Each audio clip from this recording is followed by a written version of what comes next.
We are live, episode 7. We are live. Oh, check it out. This is just us doing audio right now because I don't have it set up right. Even though the audio in the scene is pretty funny, so I'll fix it in a minute here as we chit chat. This is Wyoming.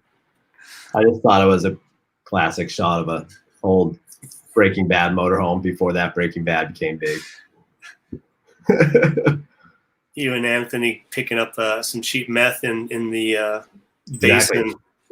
Well, that was that was an example of how we tried to get the get the little Larrys. So by that moment in the filming, this is Wyoming. This is about the time you're dropping out of the race, and I'm like, we got to try to find the randos, and you never know. So you can see like Anthony's there trying to crank up.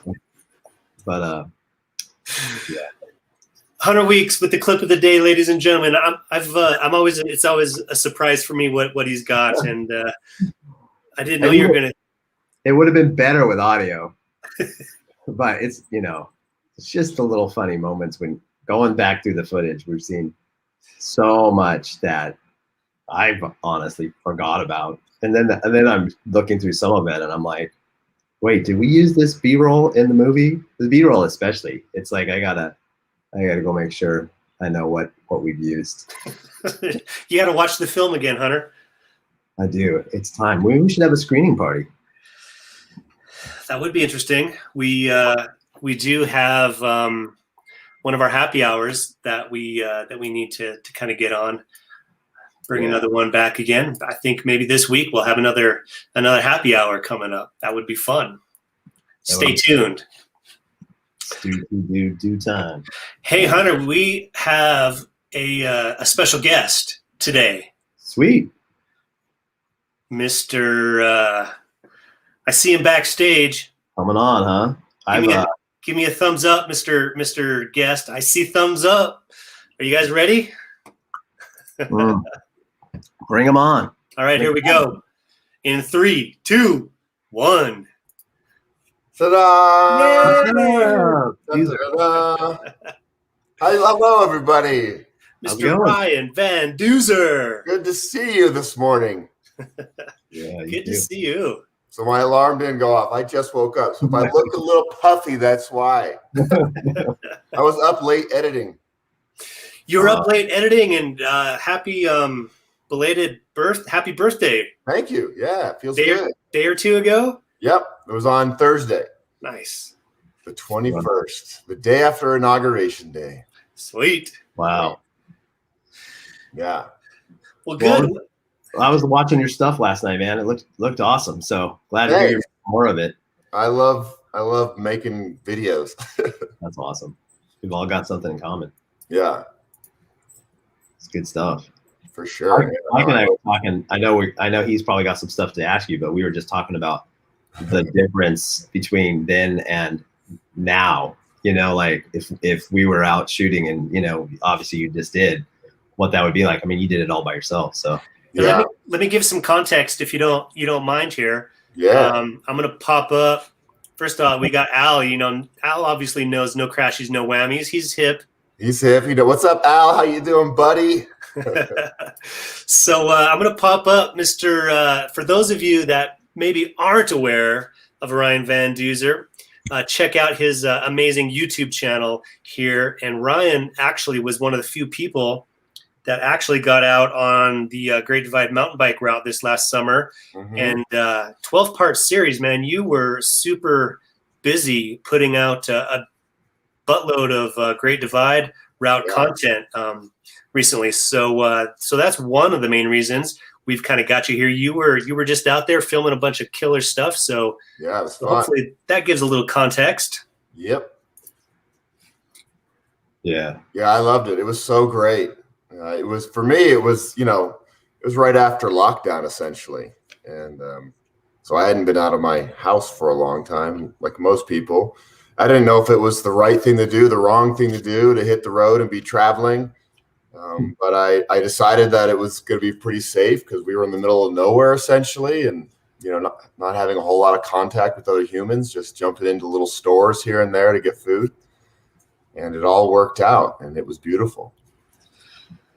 Yeah, it was indeed. In terms of what I've seen of it, I mean, I gotta go finish the series, but yeah, just the way you started off, obviously up there at the border, knowing that you couldn't get into to ride the stretch in Canada, but Yep. Seeing that and thinking about it, just going, took me back in time, just wondering. We were all wondering, like, is this going to happen this year? As it started out, it did in a way because you wrote it, but you had to be your own thing. Yeah, well, I don't want to spoil the ending for you, but I wasn't able to get into New Mexico because New Mexico had pretty strict rules about any traveler entering the state had to do a mandatory 14-day quarantine. Whoa. And so I didn't want to, go in and sit in a hotel or whatever for 14 days. And nobody would have known I was there, but I wanted to respect their rules. So I decided not to go into New Mexico. Yeah. Wow. Yeah. So I want to go back at some point and finish off the New Mexico section whenever, this all settles down. I know how that feels. Yeah. About wanting to go back and finish what you started. Yeah, for sure. So yeah, like Hunter kind of mentioned, is just, man, the difference in camera technology from when we were out there filming what became Ride the Divide 12 years ago to what you just used, this last summer. You've got like drones tracking you through the forest and little tiny GoPros, set up and everything. Yep. Yeah, my cameras are teeny. I mean, I used to use like a DSLR for a lot of my, bike touring rides, but it's pretty big, especially if you have a big lens on that. And with the bike packing setup, the bags aren't that big. Bike touring, I always had more room because I had big panniers. I could just dump, photo equipment in there. But with bike packing, I bring just a little Sony RX100. It looks like a point and shoot. Yep. I mean, it's a very good camera. It's a $1,200 small camera, but still, it's amazing how these little things perform now. Are you shooting 4K on that? I wasn't shooting 4K. No. I have not moved up to that yet, but I think I'm getting there. Yeah. I know the little ones, the technology, it's like those are better than, like, I probably shouldn't say this, but the camera that we're giving away, right? Like, I mean, of course, like the way the oh wow, look at that. This was killer. This was killer technology back in 2008. Yeah, this man. is what filmed Ride the Divide right there, which that was like one of the first 1920 HD sort of cameras that kind of hit the market. So this is the camera, and it actually has a little extra mic, so the audio is okay. But but it has a 24 to 200 zoom in there. I like that windsaw. Yeah, it's cool, huh? And could you imagine if we had little tiny drones, trackable drones back then? What extra production value we could have pumped in? Yeah, I mean, it really makes a difference. The drones just instantly make your footage look pretty darn cinematic. And one of my favorite videos I made was a drone compilation of all the best shots, and it's beautiful. I mean, you will look at that, you're like, wow, this is incredible. So if you want to watch one video that's like pretty stunning, watch the drone compilation of the Divide. It's pretty cool. We did have, when we shot the Inspired to Ride film, we did have a drone, but the technology, it was like an earlier version. The tracking technology still wasn't quite there back then. But yeah, definitely you send it up and kind of just a slow dolly up in the sky. My favorite shot is getting up high, looking straight down into the. That's my favorite. Yeah, it really brings out, especially for this ride and race, it brings out just the perspective of how alone you are. How big this vastness is. It's crazy. It's hard to comprehend, even with these movies and stuff that we're making. Only you really know it, having ridden through most of it. Yeah, absolutely. So tell me, I was going to say the Mavic Mini is this big. I mean, the drone is teeny that I use. Oh, yeah. So wish we had one of those. Oh well. So the route, man, what were some of your key takeaways about the route? I know you get, there's always a question. What was your favorite part of the route? Yeah, I really enjoyed Montana, and going into it, I thought the route was going to be a lot more technical than it was. You know, for the last 15 years, I've been hearing about the Great Divide mountain bike ride, and it's the longest off-road ride in the world. And I didn't do much research to how the actual route was. I really thought it was going to be full-on mountain biking the whole time.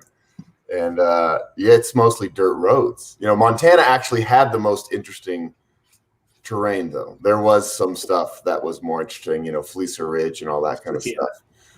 But I think Montana was my favorite section for sure.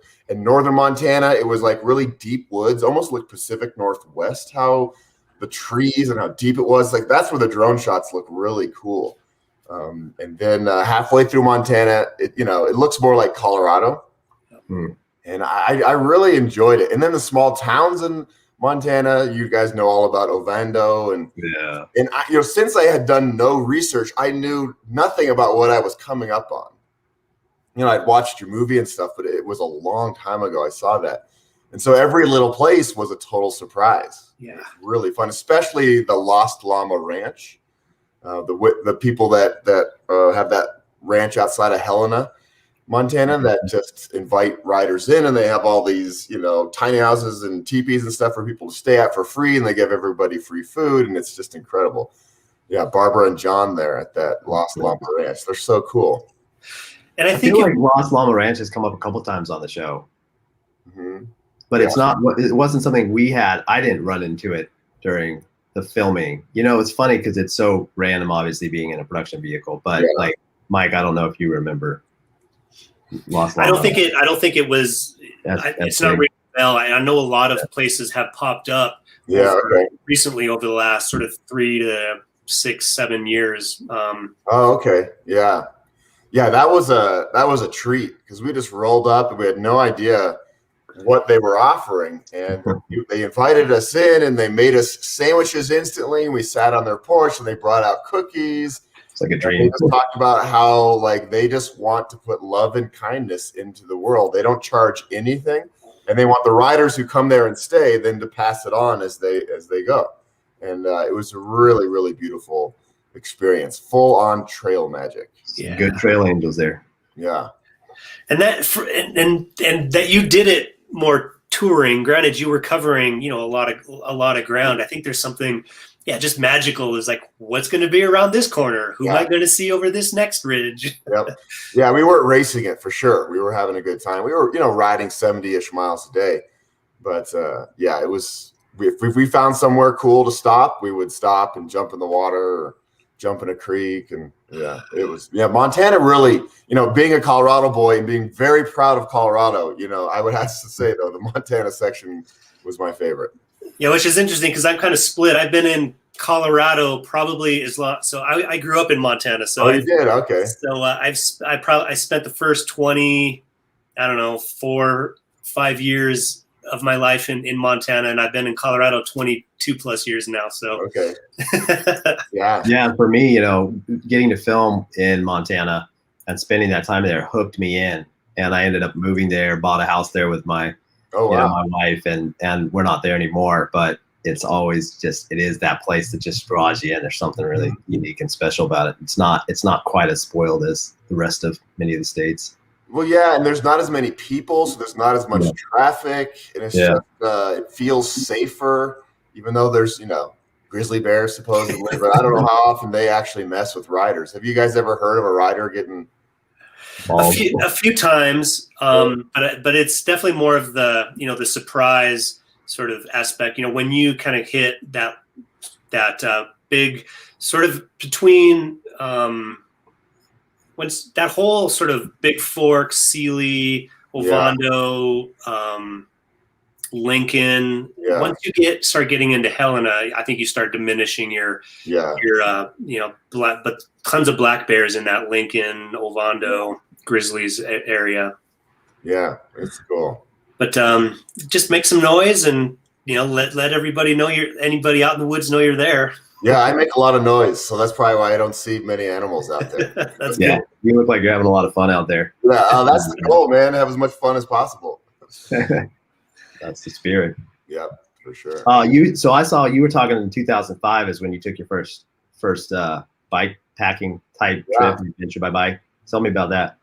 So in 2005, I was a Peace Corps volunteer in Honduras, and I wanted to go on an adventure to get home. I didn't want to just fly in an airplane after spending 2 years in Honduras in a tiny village and just be home in like 5 hours. I didn't want to, that seems like reverse culture shock to me to be home that quick.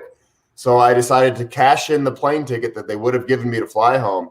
I bought some bike equipment, a bob trailer, loaded up all my stuff, and I rode home from my little village in Honduras called La Esperanza, which is near the El Salvador border, and rode all the way home to Boulder. And everybody thought I was crazy. Everybody there thought I was crazy. My mom thought I was crazy, but I thought it was the best idea I've ever had in my life. And it truly was. I mean, I'd never felt so alive in my life. I absolutely loved every day of it. And it was an unknown. I wasn't following a route. I just knew that I needed to go north. So, just kind of picked my way up for 3 months and finally made it home. And it was then that I really fell in love with traveling by bicycle, traveling at 15-ish miles an hour, meeting all these wonderful people. Mexico has a really bad name in the media, and everybody tells you that it's full of banditos and all these other horrible things. But all I found were wonderful people. Truck drivers sometimes would pull off on the side of the road and wave me over and say, "Hey, gringo, there's no gas station for the next 70 kilometers. Here's a gallon of water." And they were just looking out for me. I wasn't asking for help. And I found that over and over as I was traveling through Mexico. And it was very heartwarming. And people would invite me into their homes and let me camp in their backyards. And I mean, you've heard these stories from bike touring people all over the world. There's a lot of magic out there. And that's really when I fell in love with riding a bike every day and just seeing what the world was all about. It's amazing, man. Yeah. So it's so cool to think of that trip. What a journey. It really was. I mean, I went through Honduras, Guatemala, Honduras, Belize, Guatemala, and then all through Mexico, and then popped into the United States at Juarez in New Mexico, and then just went straight up into Colorado from New Mexico. It was pretty sweet. Were there any parts of that you couldn't actually ride with the bike? I rode everything. Yeah, there was a little bit of dirt roads in Belize, but other than that, it was all rideable. And actually in Mexico, I rode a lot of the big interstate highways because they're toll roads. And so there's not much traffic on them because it's pretty expensive to drive these roads, and they have huge shoulders. And so there was not much traffic to start with. And I was in like a 10-foot wide shoulder off to the side. So the little interstate, the autopistas really were handy to get around quickly. Awesome. Looking at some of the, the videos you've got on your YouTube channel, Ryan, you've been bike touring for years, decades, maybe even as it kind of talks. But, as it kind of bike touring has transitioned to bike packing, it seems like the videos like on the Great Divide route and where you've got bike packing kind of in the title have become the most popular sort of videos looking through your channel. What's that about, do you think? Well, I think for me, I always tell people that I like bike packing more just because it's safer. You're off the roads. I mean, roads these days have gotten more dangerous. There's more cars and there's a lot more distracted driving. People looking at their cell phones, playing on Snapchat, whatever they're doing. And you just hear more and more stories of people getting hit by cars. And bike packing, you're off the roads. You're on trails or you're on back roads like Great Divide style where there's a lot less traffic. And, I grew up in Boulder, so I love mountain biking. I love dirt. So it's just bike packing is more fun. I was never a road biker. I don't go out and ride my bike, 100 miles on a Sunday. If I'm riding my bike for fun, I'm mountain biking. So bike packing to me really it's the best of a lot of different factors. And safety is really one of the main ones. And when you're bike packing in the middle of nowhere, you can camp wherever you want. Pretty much. When you're bike touring on a road, you really have to hide yourself sometimes because you're, on a highway or you're on roads and there's private property and houses. But usually when you're on a trail, you're, like Baja Divide, for example, you can camp wherever you want. And so it's just easier in a lot of ways. Dude, Hunter and I, wild camping. Like when we did the Reveal the Path film, just camping in crazy places in the Swiss Alps, like pulling up into like someone's little weird barn and just spending the night and getting up before as the sun's rising, and really no one is the wiser that you just spent the night in the back of their barn or something. Yeah, totally. Yeah, Grace. Yeah, it's amazing. Yeah. So, and that's why I think bikepacking is more popular. I mean, you look at all the bike manufacturers and bike bag companies. There's so many bag companies that are making bike packing specific bags now. We're 5, 6, 7 years ago, nobody had frame bags. It was all panniers, like the old style. Yeah. When we shot Ride the Divide to, as a cyclist, there were two guys that were kind of creating bags, and you had to wait 2 or 3 months, by the time you actually got a hold of them via the forums and whatnot, to kind of, draw an outline of your front triangle and send it to them. And it's insane what has changed now. Yeah, it's cool. And I love it. I mean, anything that gets people excited to ride bikes, excited to be outside, closer to nature, I'm all for it. And so I think it's a great thing right now that's happening. There's a worldwide bike boom in sales all over the world. Bikes are, sold out everywhere. And I hope it really sticks with people. I hope they really continue to ride bikes. And I hope cities continue to invest more money in safe infrastructure and bike paths and all those kind of things to make riding more of a daily activity. Instead of getting in your car to drive 3 miles to go to the grocery store, people are just like, no, that's a short distance. I'm going to ride my bike. Yeah. And then I think what these films and then what you've put out there is just, going longer distances and taking multiple days. And as you started off saying, the wonder of what city or what little town you're going to experience, man, there's something so magical about what that actually feels like and what that does to your, human spirit, just to get out there. And I don't know. And then there's something about real life kind of coming back in again, then you got to get back out there and feed your spirit some more. The more people we get outside sleeping under the stars, I think we're going to be better as a society as a whole. When we're happier, when we're connected to nature, this is the bolder side of me. Woo woo. I think it's going to be better for everybody to let out some steam and relax and push yourself and challenge yourself and set goals and challenges and actually accomplish those things. I think it's all great. It's great stuff. And it's so true.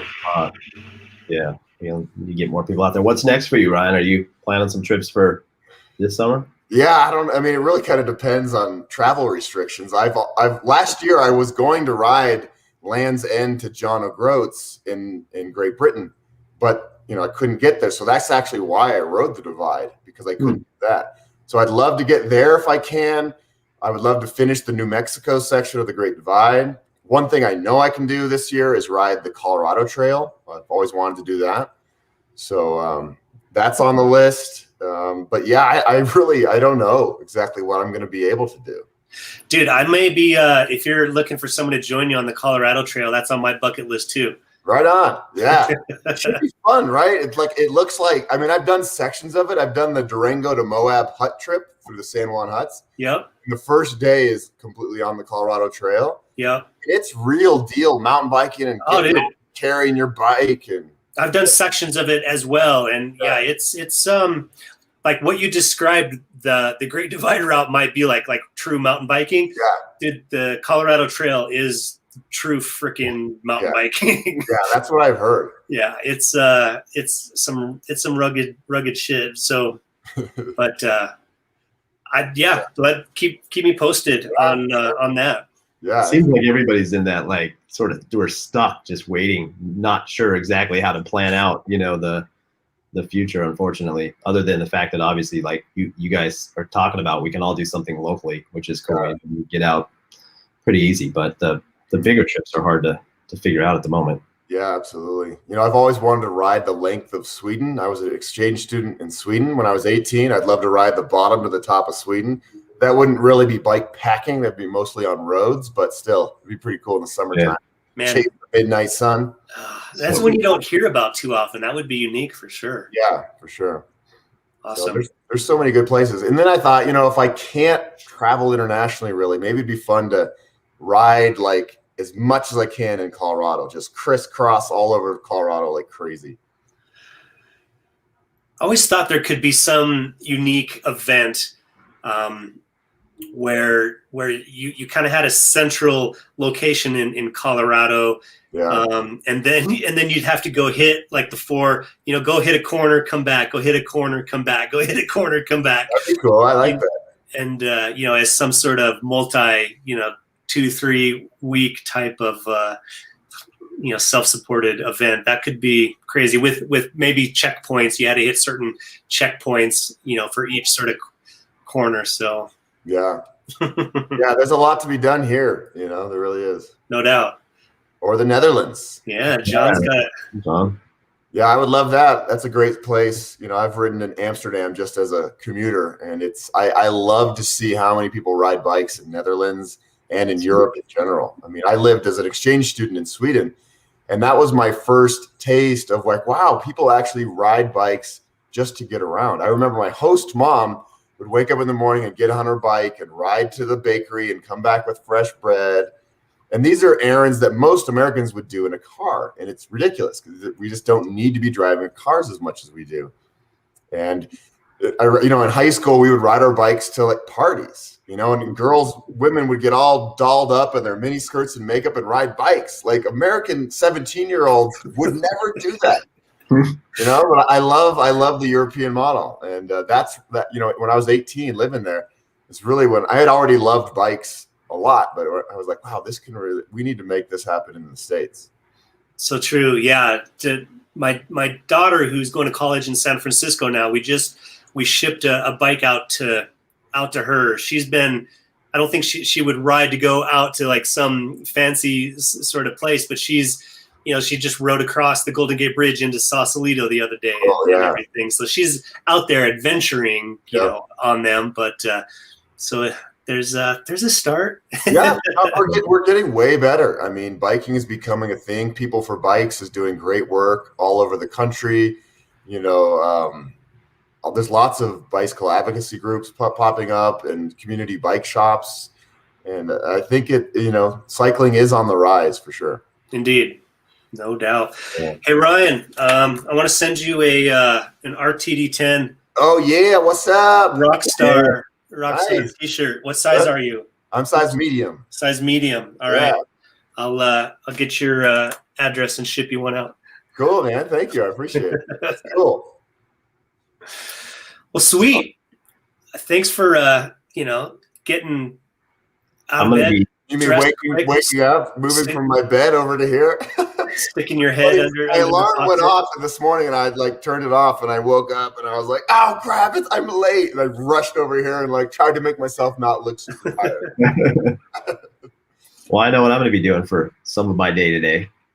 You're watching some videos? Oh, yeah, hit up your YouTube site, man. Is that just real quick? I know we're wrapping, but is that how's that been going? I mean, when did you get that going? Tell me a little bit about the history. So I've always been a content creator for my whole career. Essentially, I got a degree in broadcast journalism, and I really wanted to be like a travel show host on the Travel Channel, and so that's really where I spent most of my career, is working in TV and Discovery Channel. And it was fun, but it was frustrating because you don't have a lot of control over your content. And then finally, I was like, I'm going to build up my YouTube channel big enough to the point where I can make a living off of YouTube. And it wasn't a guarantee. I mean, it's a really hard thing to do. So 4 years ago is when I really started putting up content consistently. And I love it. It's really fun. I get to interact with my audience. And I get emails every day from people saying, your videos have inspired me to ride my bike again. It's been sitting in the garage for 15 years where I've lost 30 pounds. And that's, for me, I call it the emotional paycheck, because you don't make a ton of money on YouTube. But when you actually hear from people that you've inspired to do things, that's the best part. So I love it. People can write comments and questions, and I can answer them right away and help them out with gear or whatever they want. And so it's really become a community. And I love it. I truly do love it. And, I am making a living doing it now. So it's all working out. Awesome. Hey, Ryan, I found this. Ooh. Oh, wow. That's from look at that. That rings a bell. Yeah. Yeah. So when we did our world premiere for the Inspired Tried film in Golden, Colorado, you helped us out with sort of the first sort of bikepacking summit film premiere sort of thing that we put together. So that goes back almost 5 years ago now, I think. So yeah, I think it was. Rest in peace, my friend. Indeed. Yeah, that was cool. So yeah, as you just sort of mentioned, getting messages and part of a community and inspiring other cyclists, I think you've done obviously a ton of good work for that, as well as these documentary films have in it as well. Yeah, Good spirits, man. It's good stuff. Yeah, you guys as well. Let's team up sometime. Love it. Indeed. And I'm serious about the Colorado Trail, man. That's okay, cool. We'll be in touch about that. Definitely. Okay. Rock on. Definitely. All right, Ryan. I say goodbye. Unless you got some other little tidbit you want to throw out. The tidbit. Let's see. Get out there. Yeah. Indeed. No, I don't know who's watching, but and they're probably all bike fans anyway. But my message is just it doesn't have to be huge. It doesn't have to be epic. People get caught up in that. They write me emails saying, "Oh, I want to do what you do, but I could never ride all the way across the country." And it's like, you don't have to. Just go out on your first bikepacking trip for one night and just see what it's like, and see what it's like to pack your bike and unpack your bike and put your tent up and cook dinner. And I can almost guarantee most people are going to fall in love with it. And that's the great thing, because it is really so rewarding to push your body all day long and then get somewhere and camp. And maybe you're next to a river or a lake and you jump in. It's refreshing and you see shooting stars. I mean, it's the best thing in the world.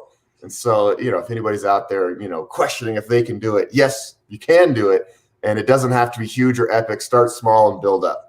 So true. And I'll just add on to that, when just like an overnighter, Google overnighter, it doesn't have to be epic, right? So where we live in Lakewood here, I know, gosh, years and years ago when my son was young, we would kind of just go from our place to like Bear Lake, which is just kind of over by Morrison. And we'd kind of, go later after dinner and just kind of set up and spend sleep there and then bike home the next morning. And you've got, big bullfrogs jumping on your head and stuff keeping you up all night. But yeah, just simple little overnighters, just to, like you said, Ryan, get a taste of it. And it doesn't have to be big and epic. And as you're testing out gear and whatnot.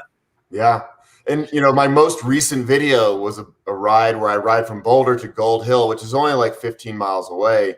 And I camp out for the night. And it was the night before my birthday. And for me, it's a good chance to just, show some gratitude to the world. And so if anybody wants to see just like, a video that's about just a one night trip, my most recent video is that. Perfect. Yeah. Check it out. Cool.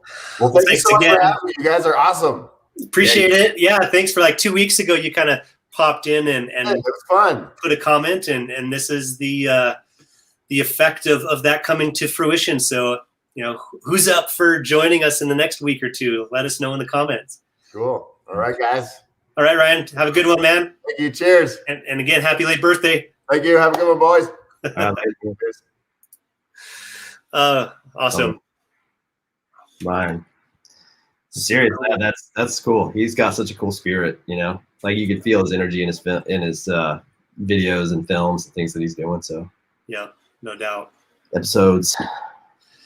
All right. Well, I think that was, we went a little longer than we normally have, but rightly so, man. That was fun. Yeah, it was cool. I think we're about to wrap stuff up. So RTD10 is still in the works, y'all. Check out RTD10,